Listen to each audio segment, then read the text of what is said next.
ওই দা তোর হিরো চলে এসেছে।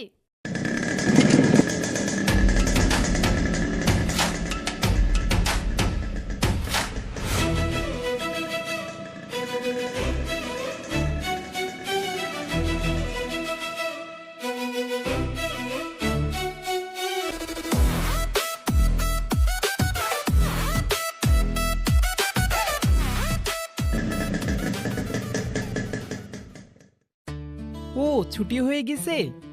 না ছুটি হয়নি, তোমার জন্য একটা ক্লাস বাদ দিল, ওই ক্লাসটা এখন তোমার সাথে করবে। চলো যাই। হ্যাঁ চলো, তুই তাহলে বাড়ি গিয়ে ওগুলো পাঠিয়ে দিস। ঠিক আছে।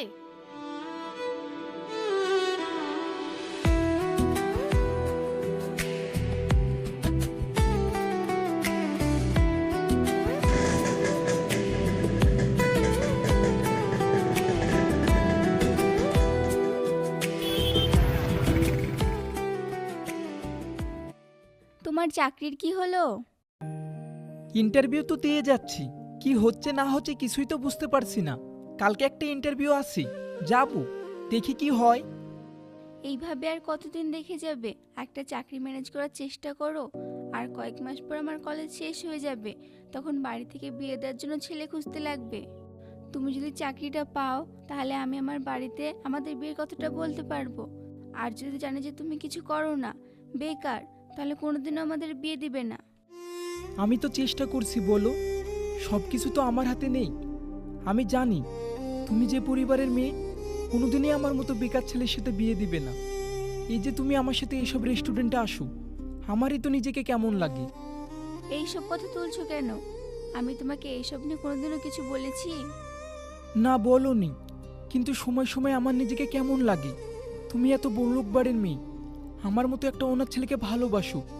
তোমার মা বাপ তোমাকে যেভাবে সুখে রাখে, আমি তোমাকে ওইভাবে রাখতে পারবো কি না? আমি তোমাকে টাকা পয়সার সুখ এইসব দেখে ভালোবাসিনি। তুমি একটা ভালো মনের মানুষ, তোমার কাছে সুন্দর একটা মন আছে, মানুষকে ভালোবাসতে পারো, এই দেখে ভালোবেসেছি। আমার বাড়ি গাড়ি টাকা এইসব কিছু দরকার নাই।